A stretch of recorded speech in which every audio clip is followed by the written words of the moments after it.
Selesai sholat duha, saya datang ke rumah beliau pagi-pagi. Saya baru jalan kaki kira-kira 200 meter di depan rumahnya, saya lihat beliau lari pagi. Saya mempercepat langkah datang ke rumahnya, saya mengetuk pintu rumah. Ternyata beliau masuk ke dalam rumah. Ketika saya mengetuk pintu rumahnya, istrinya yang membuka pintu. Selamat pagi. Pagi. Ada apa? Ibu, saya mau ketemu Pendeta Alphonse. Istrinya langsung mengatakan kepada saya, mohon maaf Pendeta Alphonse tidak ada di rumah. Dalam hati saya, baru yang tadi lari masuk itu siapa? Saya pulang, besok pagi saya datang lagi. Selamat pagi. Anak tertuanya yang keluar. Pagi, ada apa? Saya mau berjumpa dengan Pendeta Alphonse. Anaknya mengatakan, mohon maaf Pendeta Alphonse tidak ada di rumah. Hari ketiga bulan pertama saya datang, selamat pagi. Anaknya juga mengatakan tidak ada di rumah. Hari keempat bulan pertama saya datang, selamat pagi. Istrinya mengatakan tidak ada. Selama 1 bulan penuh setiap pagi saya mengetuk pintu rumah itu, istri dan anaknya selalu mengatakan beliau tidak ada di rumah. Bulan kedua hari pertama saya datang, selamat pagi. Istrinya mengatakan tidak ada di rumah. Hari kedua bulan kedua saya datang, selamat pagi. Anak perempuannya mengatakan tidak ada di rumah. Begitu hari ke-15 bulan kedua saya datang, saya baru bilang selamat pagi. Istri dan anak pendeta menunggu saya di depan rumah dan memaki-maki saya di depan rumah. Bapak ini tidak bosan tiap pagi datang ke rumah kami. Kami sudah bilang Pendeta Alphonse tidak ada di rumah, Bapak masih saja datang ke rumah kami. Besok hari ke-16 bulan kedua tetap saja saya datang ke rumah itu. Sampai 2 bulan penuh saya tidak ketemu dengan Pendeta Alphonse, kecuali jawaban beliau tidak ada di rumah. Bulan ketiga hari pertama saya datang, istrinya mengatakan tidak ada di rumah. Hari kedua bulan ketiga saya datang, selamat pagi, anaknya mengatakan tidak ada di rumah.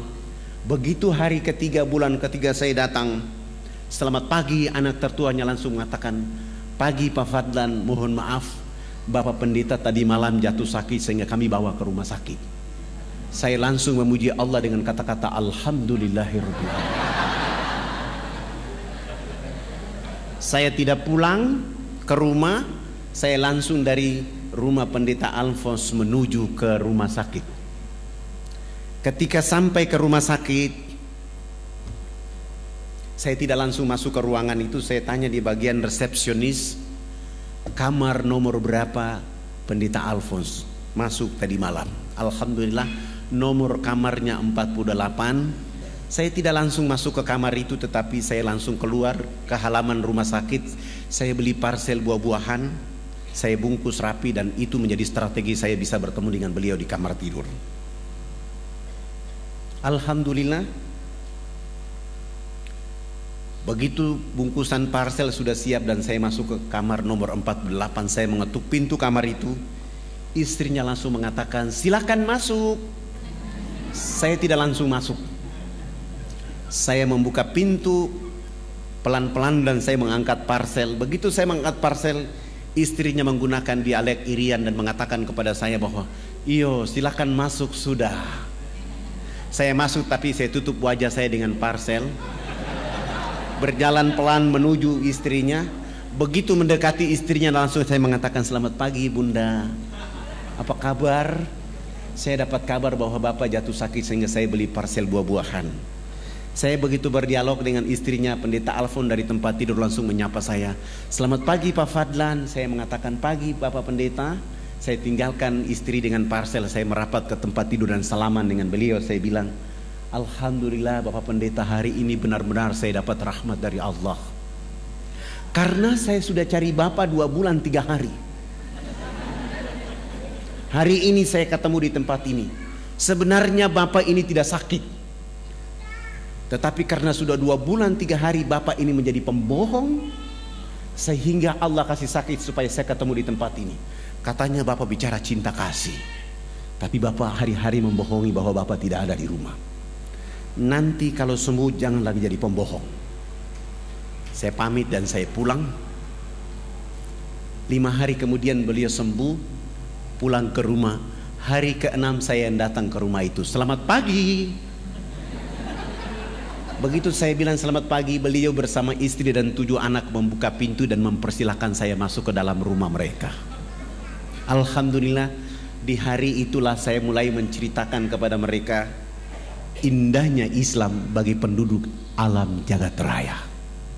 Dari jam 9 pagi sampai jam 12 saya pamit pulang. Pendeta Alphonse bilang sama saya, Pak Ustadz, usahakan besok datang lebih pagi lagi. Alhamdulillah besok pagi saya datang mulai dari jam 7 sampai duhur. Saya sholat duhur selesai, saya melanjutkan sampai asar. Pekerjaan itu saya lakukan 5 hari berturut-turut. Menjelang hari ke-5, beliau bersama istri menyatakan sikap hijrah, mengucapkan 2 kalimat syahadat. Beliau masuk Islam. Alhamdulillah, namanya saya ganti dari Alphonse menjadi Abu Sofyan. Istrinya pun saya ganti nama dengan, tadi namanya Wilhelmina, saya ganti dengan nama Fatima. Anak-anaknya juga saya ganti nama, dan saya ada sedikit tabungan. Saya bilang, Bapak, ini rumah dinas pendeta, saya ada uang, saya kontrak rumah lebih besar, kita keluar dari rumah ini supaya memudahkan saya untuk mengajarkan Al-Quran dan menuntun mereka untuk sholat 5 waktu. Alhamdulillah, Abu Sofyan sudah mulai belajar baca Quran bersama anak laki-laki dan perempuan, dan sudah mulai belajar sholat 5 waktu, dan Alhamdulillah beliau sudah mulai sholat Jumat di masjid. Tapi begitu hari Minggu pagi, orang masih menunggu dia di gereja dari jam 6 pagi sampai jam 10. Tidak mungkinlah Abu Sofyan ke sana karena sudah Islam. Mencari tahu di mana pendeta Alphonse. Mereka datang ke rumahnya kosong, dan informasi berkembang lebih cepat bahwa ternyata Alphonse sudah masuk Islam. Lalu mencari tahu siapa yang memperkenalkan Islam kepada Alphonse. Ributlah Jayapura pada tahun 83. Akhirnya Fadlan ditahan tanpa proses BAP untuk masuk penjara selama 3 bulan. Saya menikmati 3 bulan itu, happy di dalam, karena itu membuat saya lebih memperdalam hafalan saya dalam penjara. 3 bulan selesai, saya keluar. Saya bergeser untuk berdakwah di kampung yang lebih jauh, yaitu kurang lebih 175 km, 79 km dari Jayapura. Begitu kami turun mau berdakwah, saya disambut oleh kepala suku Genyem dengan tombak di betis kaki kiri saya sehingga saya terjatuh. Teman-teman saya mengatakan kita harus lawan. Saya bilang tidak boleh, kalian harus bawa saya ke rumah sakit. Akhirnya saya kembali masuk rumah sakit. Selama 3 bulan di rumah sakit. Setelah 3 bulan sembuh, saya bilang kita kembali lagi ke kampung ini. 3 bulan sembuh, kami datang lagi ke kampung itu membawa bantuan dakwah.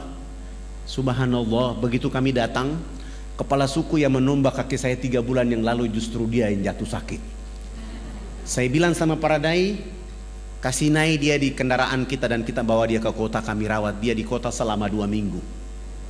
Setelah dia sehat walafiat, kami antar kembali lagi ke kampungnya. 1 minggu kemudian kami kembali ke kampung. Subhanallah, kepala suku bersama 15 kepala keluarga di kampung kecil itu pun hijrah mengucapkan 2 kalimat syahadat. Ribut lagi Jayapura, saya ditahan lagi tanpa proses BAP untuk masuk penjara selama 6 bulan.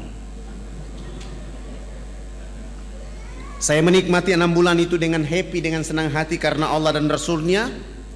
Saya keluar dari 6 bulan itu, tetap saja saya berdakwah di sekitar Jayapura sini.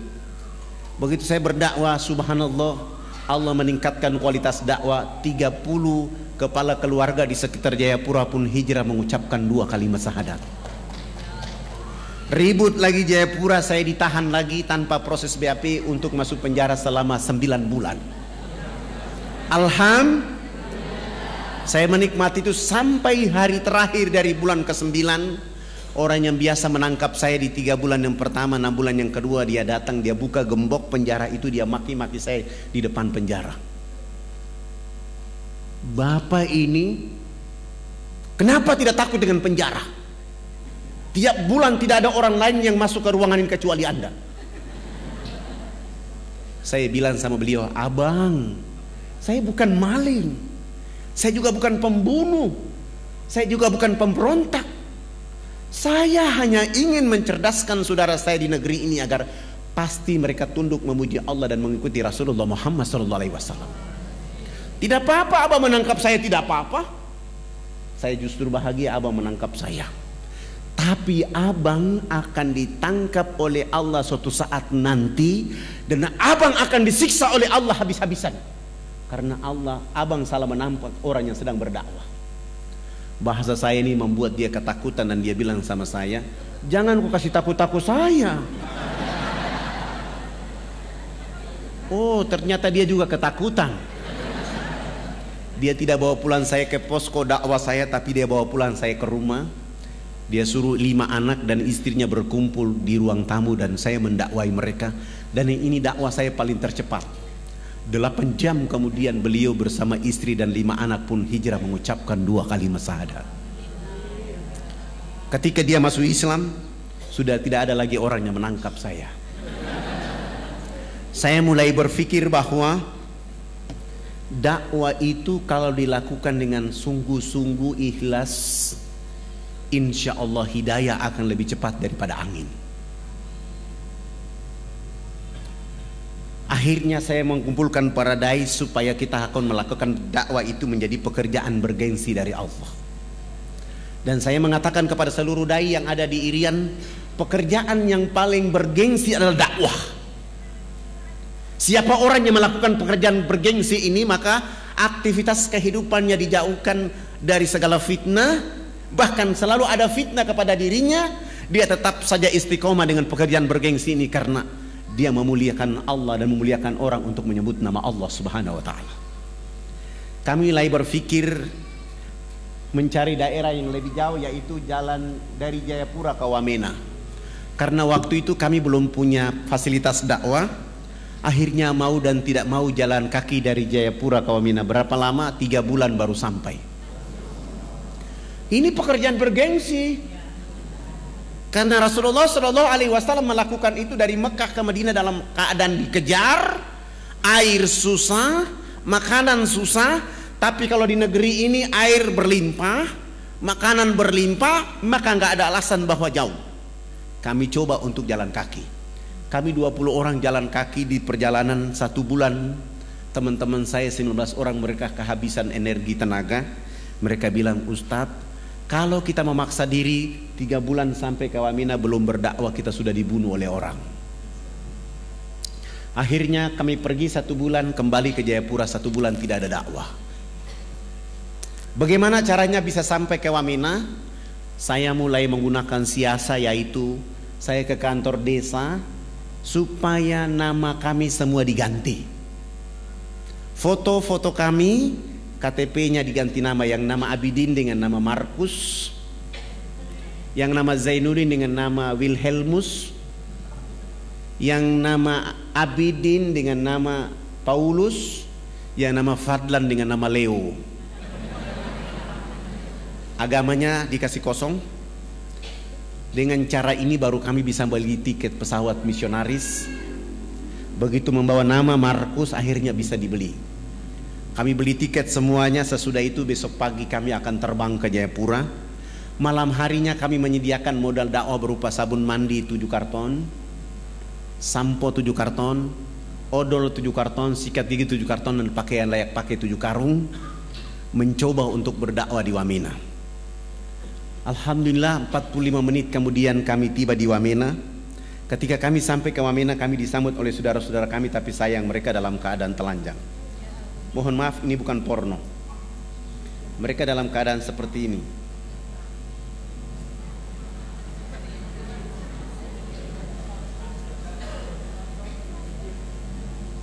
Mereka dalam keadaan seperti ini. Mereka dalam keadaan seperti ini. Mereka dalam keadaan seperti ini. Ketika melihat keadaan seperti ini, saya mulai bilang sama para dai bahwa 1 minggu pertama kita tidak boleh berdakwah, kita akan pelajari bagaimana keadaan mereka. Ternyata saudara-saudara kita di pedalaman itu tidak punya pakaian, maka mereka pakai pakaian seperti itu. Tapi gereja dan misionaris mengatakan bahwa ini adalah pakaian kebudayaan. Setelah mereka dibiarkan memakai pakaian seperti itu, saudara-saudara kita di pedalaman itu juga dilarang tidak boleh mandi menggunakan air bersih. Mereka hanya boleh mandi dengan melulurkan tubuh badannya dengan minyak lemak babi. Sudah tidak pakai baju, pakaian, badannya dilulurkan dengan lemak minyak babi, bau badan yang sangat tidak enak. Mereka berdiri dengan jarak 500 meter dari arah mata angin kita di sini yang hancur. Bau yang sangat tidak enak. Setelah dalam keadaan kondisi seperti itu, orang asing itu melalui Australia membawa minuman keras masuk melalui Port Moresby dengan pesawat kecil itu masuk ke pedalaman ini, kasih minum saudara-saudara kita di sana. Mereka minum, mereka mabok, ada yang teler dan tidur dengan babi dalam kandang. Ada ibu-ibu kita yang melahirkan di pedalaman itu seperti binatang yang beranak di bawah pohon. Begitu bayinya keluar dari rahimnya, untuk memutuskan ari-ari dengan bayi menggunakan ujung batu yang tajam. Sesudah itu ibu anak manusia itu dilarang menyusui anak kandungnya dengan air susu di sebelah kanan. Dia hanya boleh menyusui anak kandungnya dengan air susu di sebelah kiri. Air susu di sebelah kanan dipersembahkan untuk anak babi. Mohon maaf, ini juga bukan porno, ini sengaja saya tunjukkan. Babi di sebelah, anak kandungnya di sebelah kiri. Begitu kami menonton ini, melihat keadaan ini, kami 20 orang semua menangis, mencium bumi Allah dan mengatakan kepada Allah, ini sungguh kita yang paling berdosa. Kenapa? Kita sudah merdeka bertahun-tahun, masih ada warga negara kita yang dibiarkan oleh orang lain di negeri ini dalam keadaan seperti itu. Saya bilang sama teman-teman, ini tidak ada cara lain, tidak ada peraturan lain kecuali dakwah dengan Islam. Bagaimana cara berdakwah? Menurut Allah dalam surat An-Nahl ayat 125. Surat 16 ayat 125. Serulah manusia ke jalan agama Tuhanmu dengan hikmah, arif, bijaksana. Berdialog dengan mereka pun dengan arif dan bijaksana. Kepada siapa Allah beri petunjuk, kepada siapa Allah sesatkan. Saya mentadaburi ayat ini dengan menggunakan sabun mandi. Minggu kedua hari pertama, saya mulai mengajak kepala suku besarnya, kami bawa dia ke sungai. Begitu sampai ke sungai, saya bilang, Bapak ikut kami loncat masuk ke dalam sungai. Kami 20 orang ditambah kepala suku bersama-sama jebur masuk dalam sungai. Sesudah itu naik, saya bilang kepala suku berdiri di samping kanan saya, para dai 19 orang berdiri di depan, dan saya bilang sama kepala suku, Bapak ikut gerakan kami. Saya kasih beliau satu sabun dan saya bilang, Bapak ikut gerakan kami. Begitu kami gosok sabun di sebelah kanan, kepala suku ikut gosok sabun di sebelah kanan. Kami gosok sabun di sebelah kiri, kepala suku ikut gosok sabun di sebelah kiri. Sesudah itu saya ambil sabun dari tangan kepala suku, saya ganti dengan sampo. Rambut kami orang Irian itu kalau belum kena air dengan sampo itu rambut tenang-tenang saja. Begitu kepala suku dia siram sampo, satu botol kecil di atas rambutnya, dia keramas, rambut keribu keriting itu dia mekar kayak bunga yang berkembang. Sehingga busa sampo itu makin tinggi. Begitu makin tinggi jatuh kena hidung kepala suku. Dia mencium harum dari busa sampo itu, langsung pergi, tidak mau lagi bilas dengan air.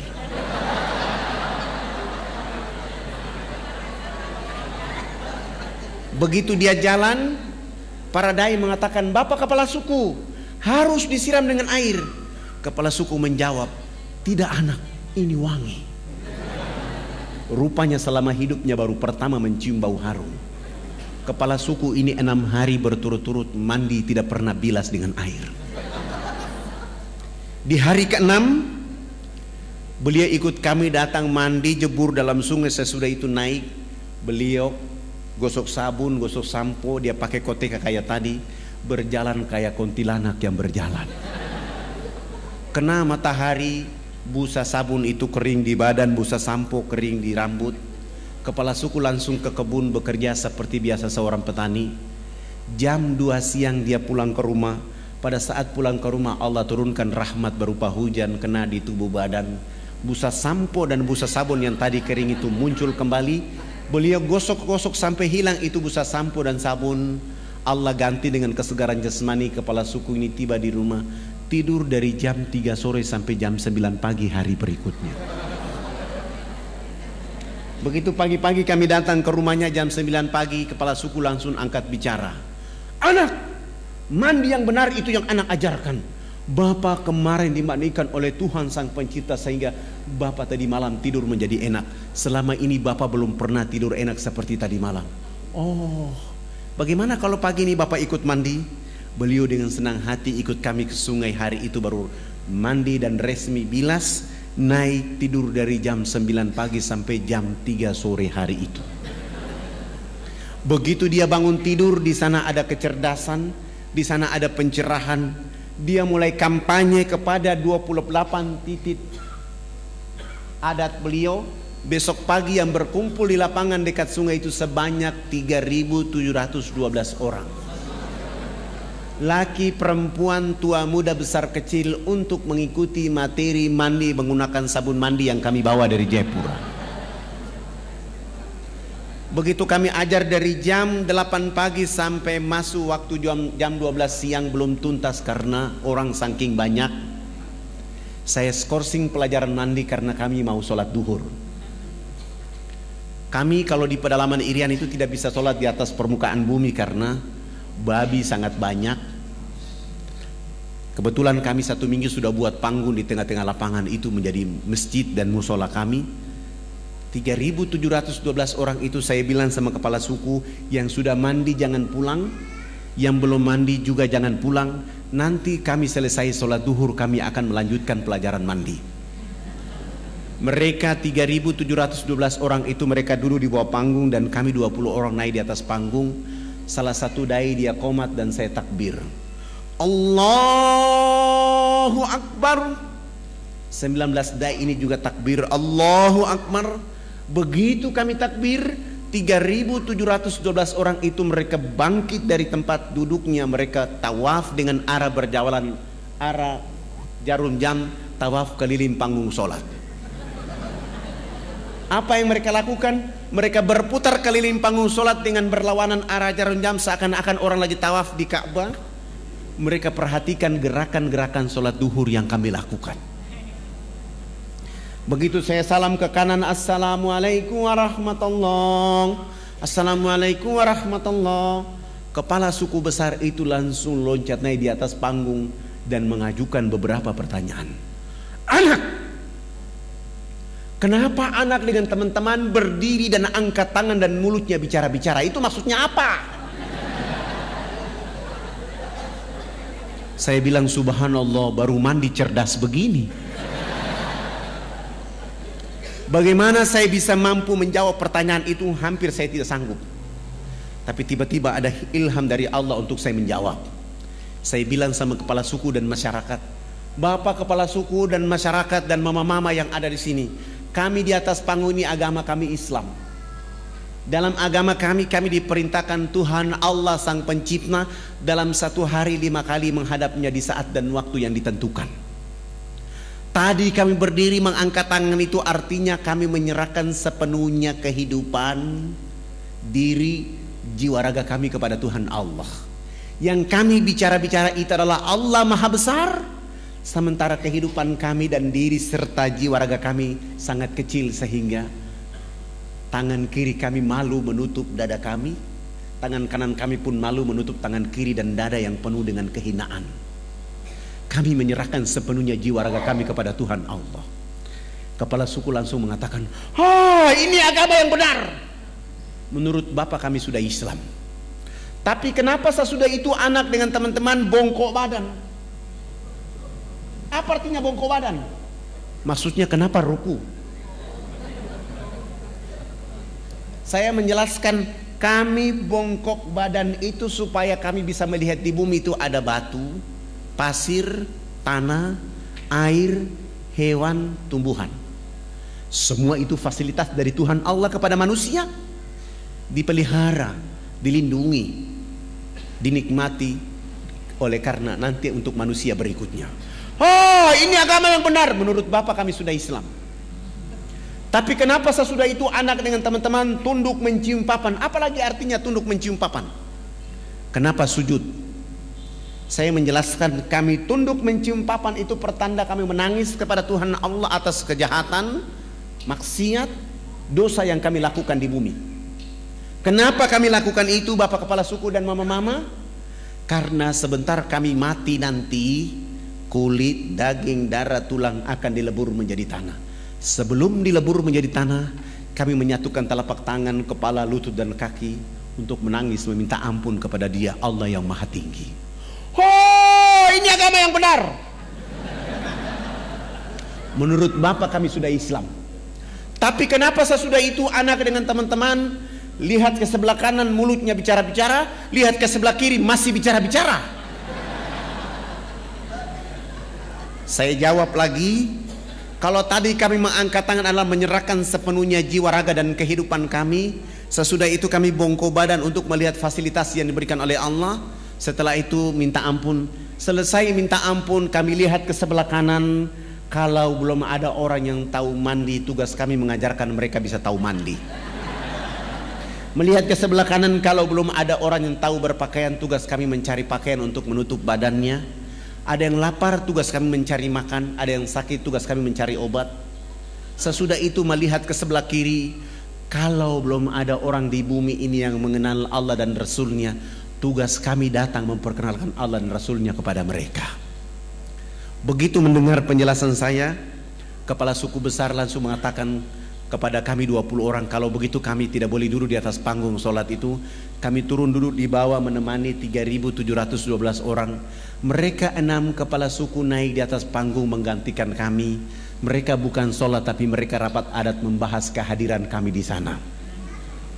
Rapat adat 1,5 jam kemudian, Kepala Suku Besar menyampaikan pengumuman kepada 3.712 orang di lapangan itu. Wah, wah, wah, wah, wah, hubulokanaya.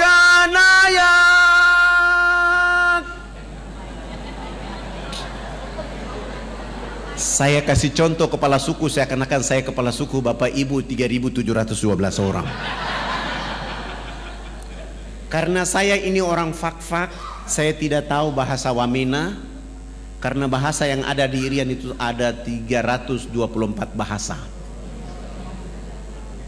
Saya tanya kepada orang yang ada di bawah saya apa yang dimaksud oleh kepala suku. Ternyata artinya buat kami 20 orang sangat berbahagia. Hari ini kita senang, hari ini kita gembira karena anak-anak ini sudah datang di tempat kita mengajarkan agama yang benar. Dalam rapat adat kami mengatakan bahwa kita yang ada di lapangan ini harus mengikuti agama yang mereka ajarkan. Kami 20 orang langsung sujud syukur dan menangis berterima kasih kepada Allah Subhanahu wa taala. Terima kasih Allah ya Rabb. Kami belum menyebut namamu ke dalam dada mereka. Kami belum mengajarkan nama kekasih Muhammad ke dalam hati mereka. Kami hanya bawa rizkimu berupa sabun, odol, sikat gigi ya Allah ya Rabb. Lalu kami tidak sanggup berhadapan dengan 3.712 orang itu karena mereka dalam keadaan telanjang, dalam keadaan bau badan, dalam keadaan bodoh, dalam keadaan miskin, tetapi mereka mampu mengatakan kepada Allah dan Rasulnya, asyhadu an la ilaha illallah wa asyhadu anna Muhammad Rasulullah. Ya Allah, mereka dalam keadaan miskin, telanjang, bodoh di bumimu. Dakwamu tiba di tengah-tengah kehidupan mereka. Mereka menyebut namamu. Pelihara dakwah ini, jaga dakwah ini, lindungi dakwah ini agar semua orang di negeri akan menyebut namamu dan nama Rasul Muhammad SAW. 3.712 orang masuk tanpa beban apapun, tanpa paksaan akad pun. Mereka dengan mudah mengucapkan nama Allah dan nama Rasulullah Muhammad SAW. Setelah mereka mengucapkan 2 kalimat syahadat, kami berusaha untuk membimbing mereka agar mereka mampu menjadi hamba-hamba Allah. Sesudah itu pekerjaan berikut yang kami lakukan adalah berusaha untuk mengganti nama-nama mereka. Yang nama Abraham kami ganti dengan nama Ibrahim. Yang nama Yohanes kami ganti dengan nama Zainuddin. Yang nama Wilhelmus kami ganti dengan nama Abidin. Yang nama Paulus kami ganti dengan nama Abu Bakar, Hamzah. Dan itu nama-nama yang paling cocok kalau orang Irian masuk Islam. Sangat lucu kalau ada orang Irian masuk Islam, rambutnya keriting, badannya hitam kelin, dipanggil Subagio. Nggak cocok. Tapi Zainuddin, Iskandar, insya Allah. Setelah mengganti nama-nama mereka, pekerjaan berikut yang kami lakukan adalah melakukan hitanan masal mulai dari umur 7 bulan sampai umur 63 tahun. Alhamdulillah, waktu itu kami dibantu oleh ayahanda Dr. Mulia Tarmizi. Kebetulan beliau menjadi Komandan Lantamal Angkatan Laut di Jayapura. Beliau dulu bicara dakwah Islamiyah dan kami mengantar beliau ke atas menghitan saudara-saudara kita di sana. Alhamdulillah. Sesudah itu beliau menulis surat supaya saya membawa surat itu menghadap Presiden Soeharto di Jakarta. Kami bawa kepala-kepala suku. Kepala-kepala suku ini sudah pakai celana panjang, sudah pakai kemeja, bahkan sudah pakai jas. Tetapi mereka belum bisa pakai sepatu. Karena ukuran sepatunya waktu itu nomor 47. Selama hidupnya belum pernah menggunakan alas kaki, begitu masuk Islam disuruh pakai alas kaki. Terpaksa tidak ada jenis sepatu itu dan kami menggunakan sendal jepit. Kelebihan tumit kami bawa mereka. Naik pesawat dari Wamena ke Jayapura, Jayapura langsung menuju Makassar. Dari Makassar saya bawa mereka, kepala-kepala suku melihat pembangunan di kota Makassar. Sesudah itu terbang di Jakarta. Tiba di Jakarta malam hari, kami naik mobil dijemput oleh teman-teman di Jakarta dan kami bawa ke Wisma Haji Jalan Jaksa, Jakarta Pusat. Istirahat, pagi-pagi kami ke istana. Sampai ke istana, alhamdulillah Presiden Soeharto berkenan menerima kami. Beliau minta supaya pertemuannya jangan di istana tapi di rumahnya di Cendana. Selepas sholat asar kami langsung bertemu dengan beliau. Beliau berdiri dengan senyum ciri khasnya menyambut kehadiran kepala-kepala suku bersama saya. Kepala negara menyambut kepala suku, saling berpelukan, salaman. Sesudah itu dibawa masuk ke dalam ruang tamu, dikasih makan, dikasih minum, dikasih oleh-oleh. Setelah diberikan oleh-oleh, Pak Harto minta supaya kepala sukunya konferensi pers. Lalu kepala suku angkat bicara waktu itu. Bapak tidak pantas jadi presiden. Presiden macam apa hanya bangun Makassar, presiden macam apa hanya bangun Jakarta. Pemilu nanti saya akan bicara supaya tidak boleh lagi dipilih Haji Muhammad Soeharto jadi presiden. Kepala suku ini bicara berapi-api tapi pakai bahasa Wamena, Pak Harto juga tidak tahu.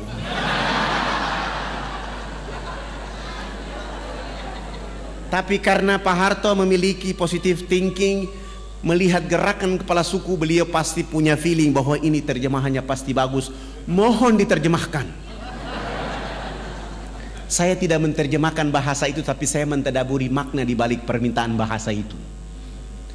Wartawan TVRI waktu itu kasih saya dan saya menjawab bahwa Bapak Presiden yang terhormat, hari ini kepala-kepala suku sungguh bahagia bisa bertemu dengan Bapak Presiden. Dan kepala suku tadi mengatakan bahwa Haji Muhammad Soeharto layak jadi Bapak Pembangunan Nasional. Dengan cara itu Pak Harto langsung menelpon Menteri Agama, kepala-kepala suku yang tadi datang itu diberangkatkan haji pada tahun itu juga. Dengan cara tadabur bahasa itu beliau menelpon Menteri Sosial, kami dibantu 417 unit rumah layak huni. Beliau juga menyumbang 1000 karung pakaian serba baru. Beliau juga menyumbang 600 karton sampo, 600 karton sabun, 600 karton odol sikat gigi. Dan plus beliau menyumbang 28 masjid kepada 28 kampung yang masuk Islam. Dan beliau mengatakan dakwah Jakarta Wamena tidak boleh menggunakan kapal laut tapi menggunakan pesawat Hercules dari Halim Perdana Kusuma. Alhamdulillah, dengan kekuatan itu kami terus melakukan kekuatan dakwah dan bergeser. Setelah Wamena ini hidup, nanti kalau ada bapak-bapak ibu berkenan datang ke Wamena, jangan tinggal di kota Wamena tapi jalan kaki 175 km ke dalam. Kita akan mendengar suara-suara Islam di tengah-tengah hutan itu. Ada saudara-saudara dan anak-anak kita yang rambutnya keriting, badannya hitam kelin, tapi dia sanggup azan di waktu duhur, asar, maghrib, isya, bahkan di waktu subuh. Terkadang kita tidak sanggup meneteskan air mata oleh karena di tengah-tengah hutan itu, jauh dari khalayak ramai, tapi ada orang yang menyebut nama Allah, menyebut nama Rasulullah Muhammad SAW. Saya bergeser lagi berdakwah di Biak sini. Ini waktunya masih panjang ya.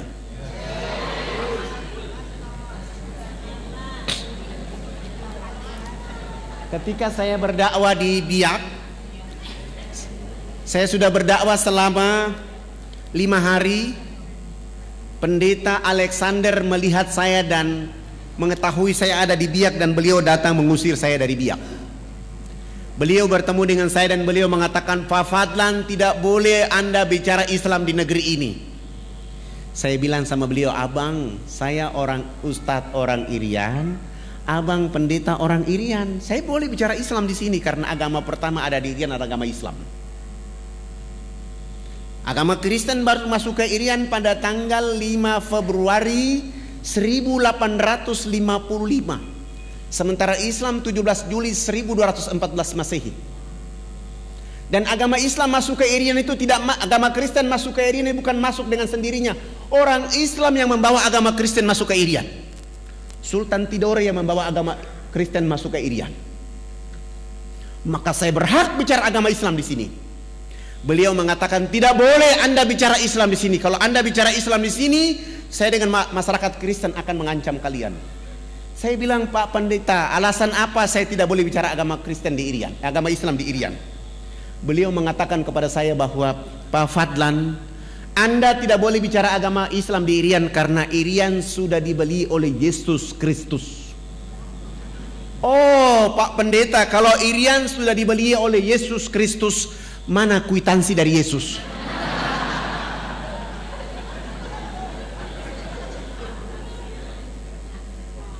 Begitu saya tanya kwitansi, langsung Pendeta Alexander dia malu dan dia pergi. Saya tetap berdakwah di Biak selama 3 bulan. Kebetulan ada acara Isra Mi'raj. Saya diundang untuk menyampaikan hikmah Isra Mi'raj oleh ibu-ibu Dharma Wanita dan Majelis Ta'lim di Biak. Salah satu peserta tamu yang diundang adalah Pendeta Alexander Robobiar. Begitu saya datang, dipanggil langsung naik di atas mimbar. Begitu saya mengatakan Assalamualaikum warahmatullahi wabarakatuh, saya lihat ada pendeta di bawah. Saya tadi mau bicara tentang pentingnya sholat. Begitu saya lihat wajah Pendeta Alexander, saya rubah bicara saya.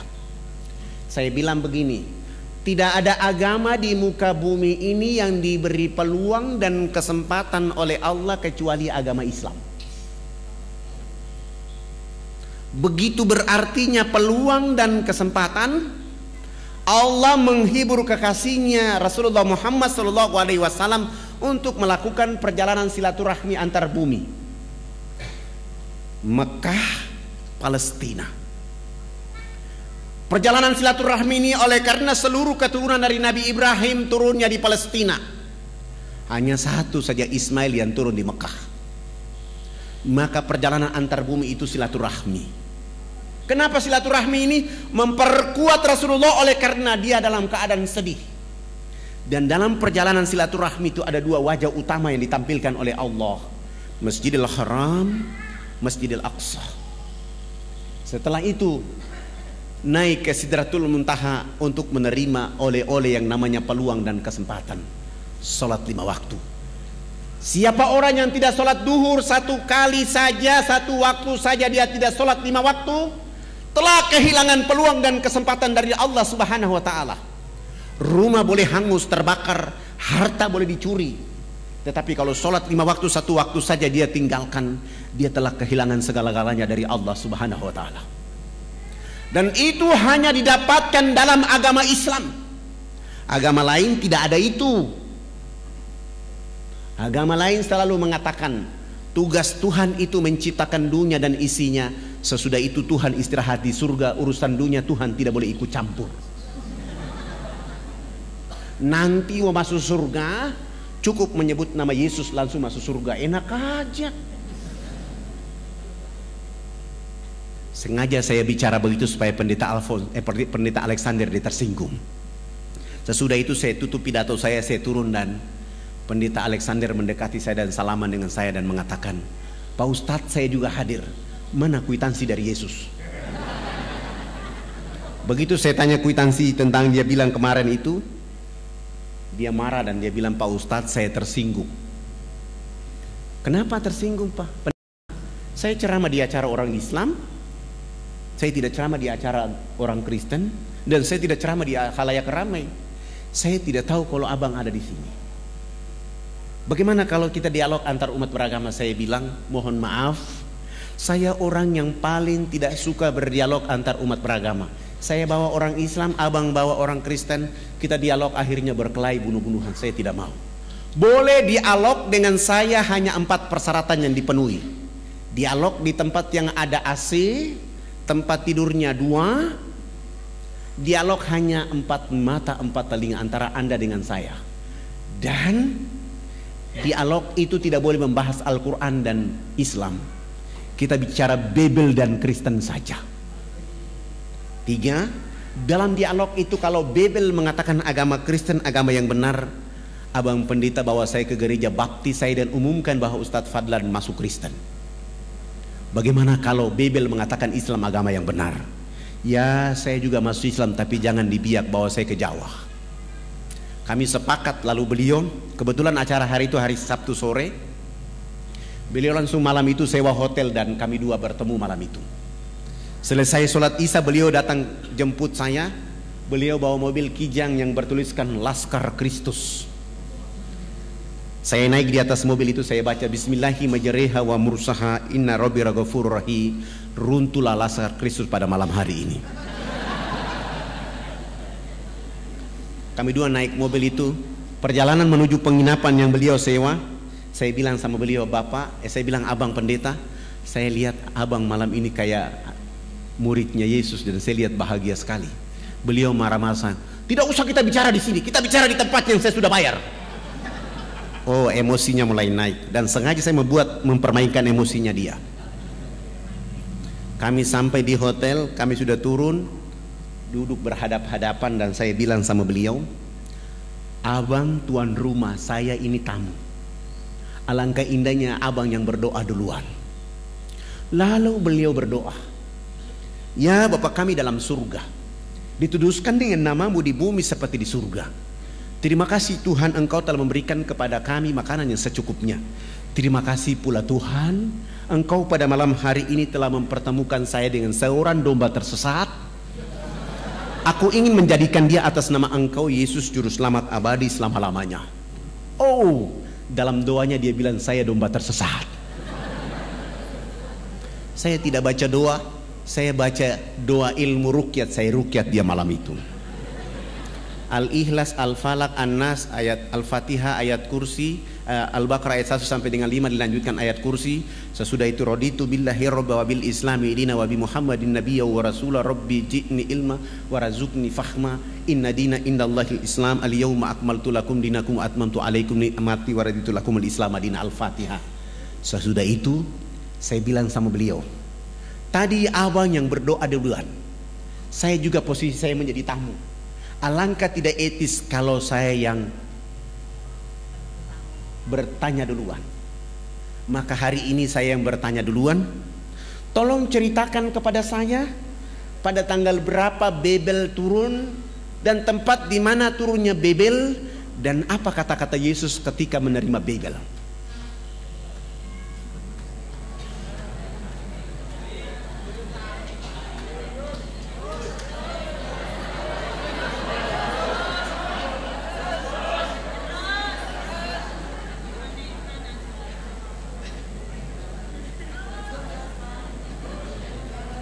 Iya, masih ada berapa menit? Waktu kita sampai jam 8.30.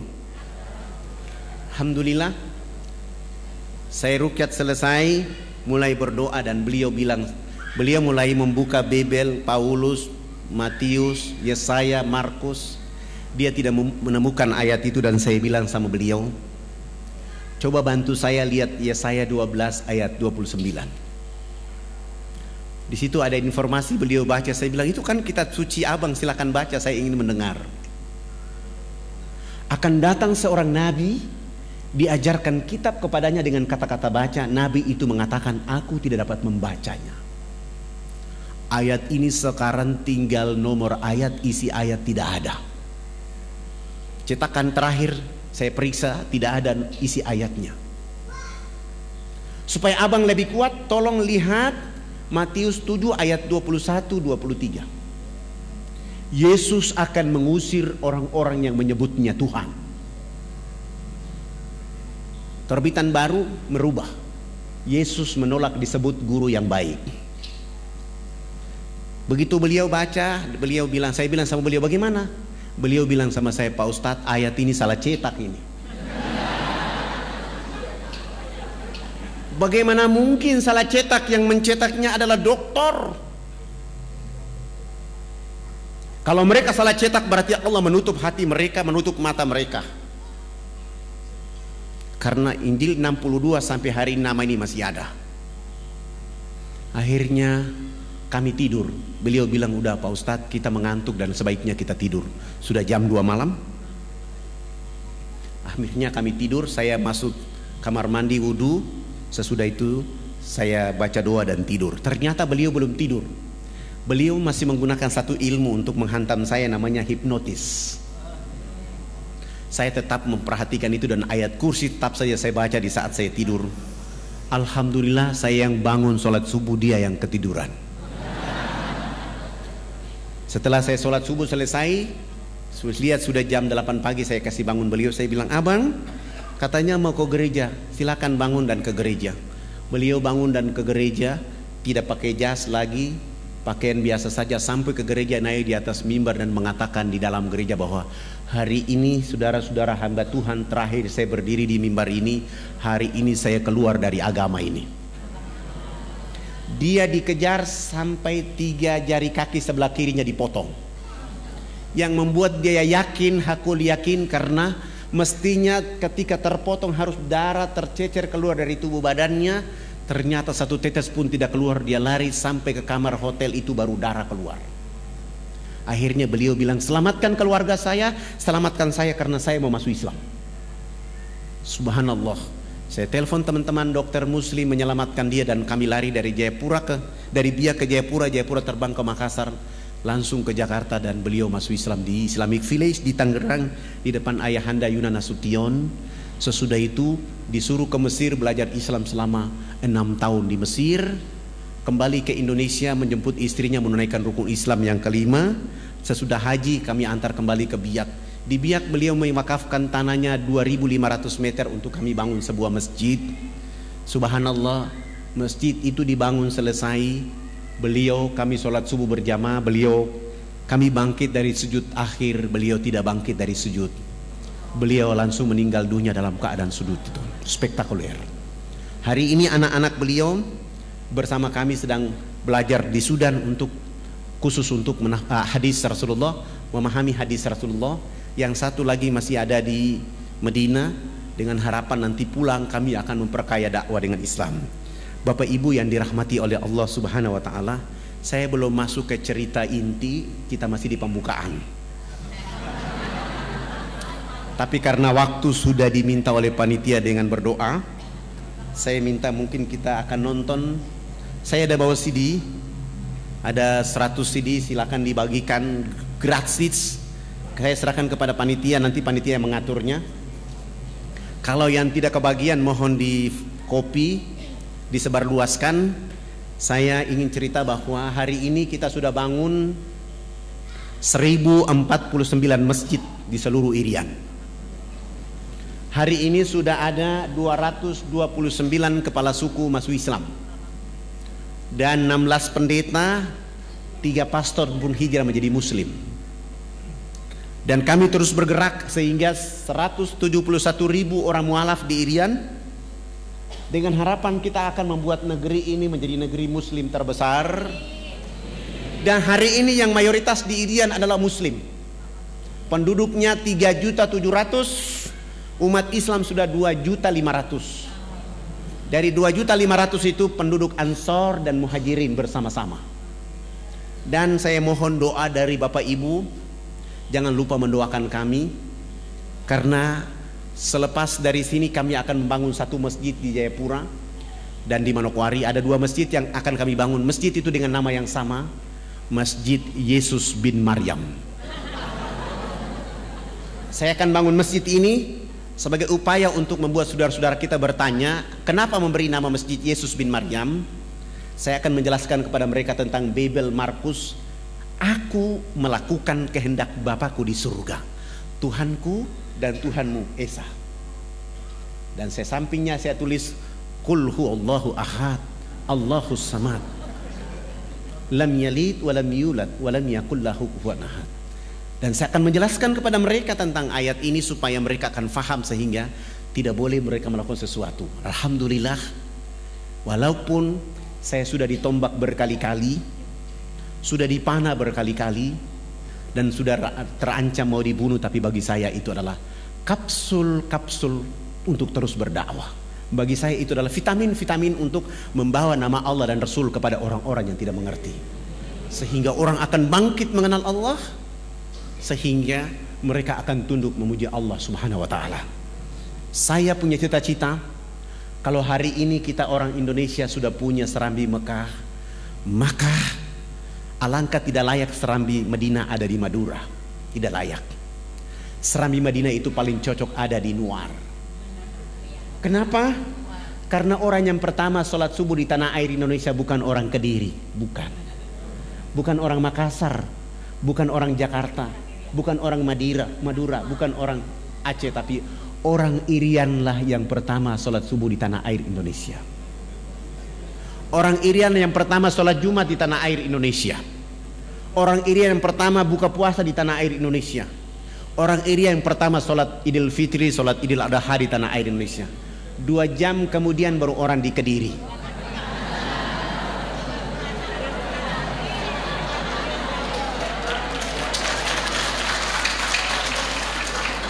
Artinya benar maksud para pejuang republik ini.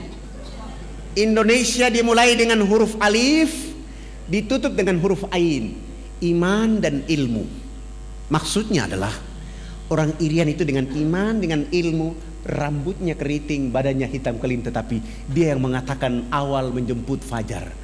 Allahu Akbar, Allahu Akbar, as-salatu khairum minan naum. Walaupun Mekah dan Madinah di situ tempat turunnya Nabi dan Rasul, tapi dia 8 jam kemudian. Walaupun Rasulullah mendakwakan Islam di sana, tapi keberkahan itu diawali dari Republik Indonesia, dari saudaranya yang rambut keriting hitam kelim. Sesudah itu baru yang lain. Artinya Islam begitu spektakuler buat penduduk bumi. Begitulah kemuliaan dakwanya Rasulullah. Begitulah kehebatan agama Islam. Tidak membedah-bedahkan yang keriting dan lurus, suku dan ras, tapi mereka bersama-sama diterkam dengan ayat-ayat Allah, sehingga mereka menjadi cerdas, mereka menjadi mulia.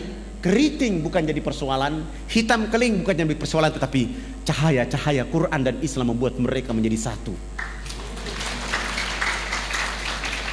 Maka benar kata Allah dalam firman-Nya kepada kita, ya ayuhan nas, inna khalaqnakum min dzakari wa untha wa ja'alnakum syu'uba wa aqbaila lita'arafu inna akramakum indallahi atqakum. Hai manusia, sesungguhnya kami menciptakan kamu dari seorang laki-laki dan perempuan, menjadikan kamu berbangsa-bangsa, bersuku-suku, supaya kamu saling kenal mengenal. Yang membuat perbedaan di antara kalian adalah takwa kepada Allah Subhanahu wa taala. Takwa tidak hanya milik pada orang hitam keriting, tapi milik semua apabila keimanan itu dekat dengan mereka. Demikian itu yang bisa disampaikan. Perlu kita memutar CD? Oke, sudah tidak bisa, tidak ada waktunya, mungkin nanti sudah ada CD-nya bisa diputar. Untuk itu saya mengajak kita, mari kita sama-sama memohon ampun kepada Allah Subhanahu wa taala, menghadirkan jiwa raga kita memuji Allah Subhanahu wa taala, bersalawat kepada Rasulullah Muhammad sallallahu alaihi wasallam dengan satu harapan, tempat ini, majelis ini menjadi telaga-telaga perbaikan jiwa raga kita, telaga-telaga untuk membuat kita sepanjang hari, setiap minggu, setiap pekan kita mampu menyelam ke dalam telaga ini untuk bertemu Allah dan Rasulnya, dan menjadikan Kediri menjadi kiprah timbulnya dakwah terbaik. Ulama-ulama dan para mubalik-mubaliknya tampil untuk mengantarkan kalimat hak kepada seluruh penduduk yang ada di tanah air yang kita cintai. Marilah kita sama-sama baca Al-Fatihah. Semoga Al-Fatihah ini membuat kita menjadi mulia di hadapan Allah. Al-Fatihah.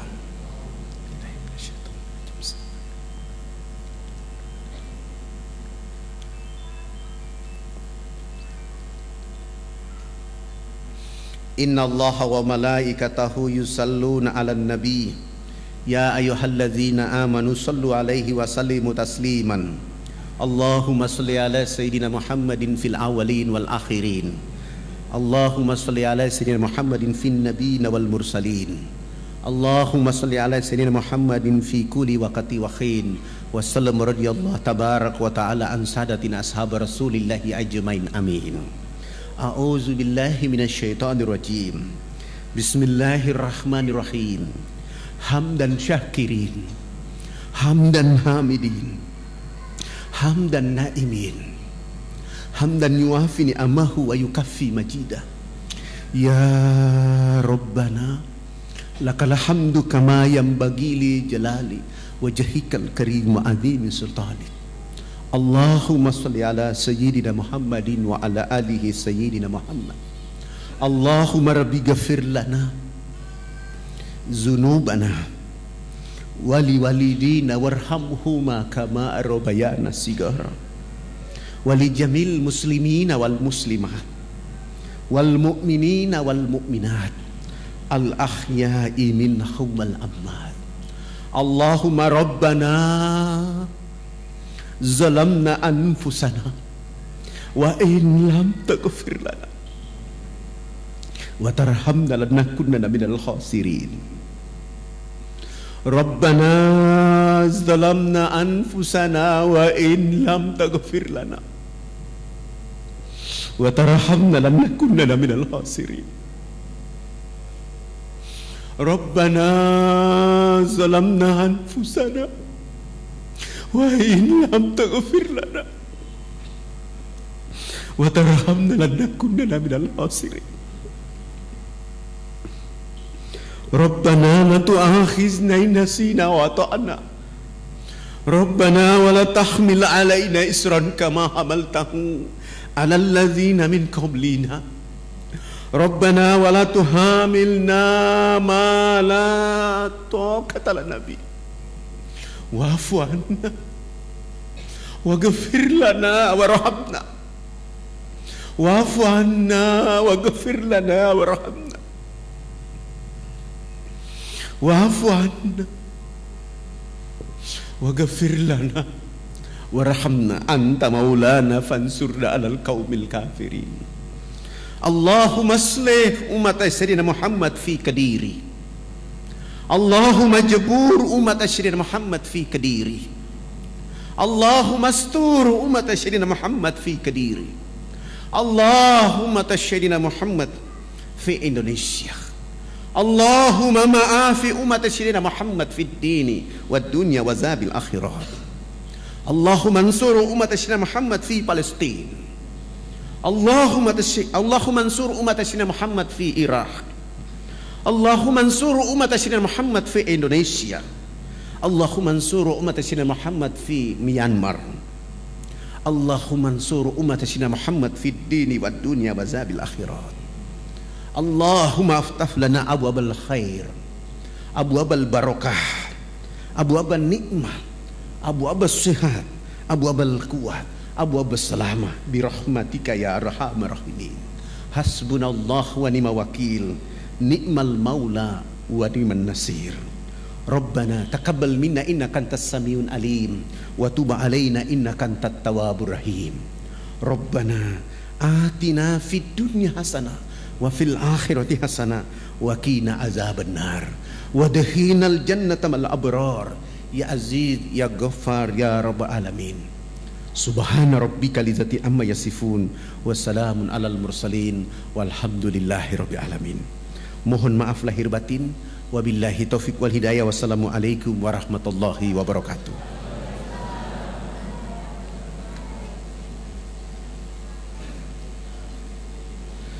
Subhanallah, alhamdulillah, wa la ilaha illallah, wallahu akbar. Sungguh luar biasa perjuangan beliau dalam mensiarkan agama ini. Semoga perjuangan beliau dan dukungan kita semuanya insya Allah nanti akan bisa menyebarkan Islam hingga ke seluruh Indonesia, bahkan ke dunia ini. Bapak Ibu yang dirahmati Allah, untuk pembagian VCD nanti akan dipandu oleh panitia. Nanti bisa diambil supaya nanti enggak akan dibagikan oleh Ustaz Abdurrahman. Di situ nanti Bapak Ibu yang ingin berkenan untuk membantu perjuangan beliau dalam mensiarkan agama Islam, maka Bapak Ibu bisa sabar Bu, sabar Bu.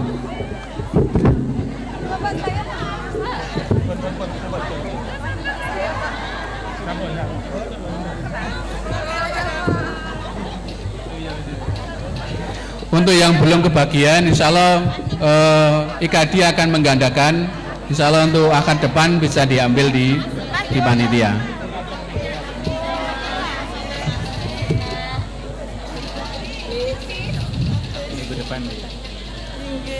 Yang belum kedapatan, insya Allah akad depan bisa diminta di panitia. Ya, insya Allah kita gandakan. Insya Allah akan kita gandakan akad depan. Karena jumlahnya terbatas, ya, maka insya Allah kita akan usahakan untuk digandakan akad depan. Nggih, matur suwun. Bapak Ibu yang dirahmati Allah, demikian pengajian akad bagi kadi pada pagi hari ini. Mari kita sama-sama akhiri kajian kita dengan bacaan hamdalah, istighfar dan doa akhir majelis. Alhamdulillahirabbil alamin, astaghfirullahaladzim, subhanakallahumma bihamdika, asyhadu an la ilaha illa anta, astaghfiruka wa atubu ilaik. Dari kami mewakili seluruh panitia, seluruh panitia dari pengajian akad ini, ada kurang lebihnya mohon maaf yang sebesarnya. Billahi taufiq wal hidayah. Afu minkum. Wassalamualaikum warahmatullahi wabarakatuh.